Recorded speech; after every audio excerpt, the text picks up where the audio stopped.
from time to time, he tries to be something that he isn't naturally. He is not naturally an overly aggressive fighter. But I think he knows that's where the marketability is, and I think he knows that's where the dollars come from. And you can charge that to his business acumen. But I don't think he's that by nature. I don't think he's that by nature. And I think he's an extremely smart fighter. And you've seen it with his fight with George Campos. George Campos is by far no walk in the park. And for all you people putting George Campos down, that dude is a savage. He's no walk in the park. He comes to fight, and he's bringing everything he's ever learned and all his heart into that ring. So show the man some respect.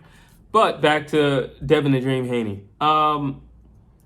Because of the fact that he at times fights out of character, it puts him in danger. You see, Tank can fight out of character because Tank is really durable. So he can fight out of character. He doesn't have to dodge every shot because he can take it. Shakur Stevenson is literally just a wizard. He's not going to get hit. He truly gets distance. He believes in, boxing in terms of the definition. I hit you, you will not be hitting me. He gets it. Devin at times doesn't get that. Devin, I think at times he likes to cater to the crowd. And him catering to the crowd at times puts him in danger. Linares clipped him. And if Linares would have had maybe, 45 seconds in that round, who knows? He would have been in real danger. And he put himself in that danger because he did not have to be in that danger. He was doing a great job eluding Linares. But because he wanted to slug it out because it was last 10 seconds, he got clipped. So I think it's little things like that he needs to learn where his lane is. My lane is not slugging, and I'm not the next Deontay Wilder. He needs to get that through his head. You're not Deontay Wilder. You're not Tank. You're not going to be Tank. Don't try to be him. Be you. You're really fast. You have a great jab. You understand distance. You like to get out of the way. Things like that. But you're not a one-punch knockout artist. You're not a knockout artist to begin with, but you're definitely not a one-punch knockout artist. But don't try to be something you're not.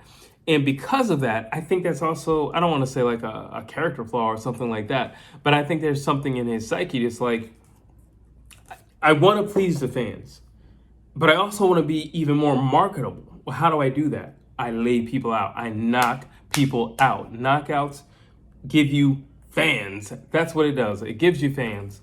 All the people who hate Deontay Wilder, but you see how many people show up for his fights because they know something dramatic is going to happen at some point in time in the fight because he's a knockout artist.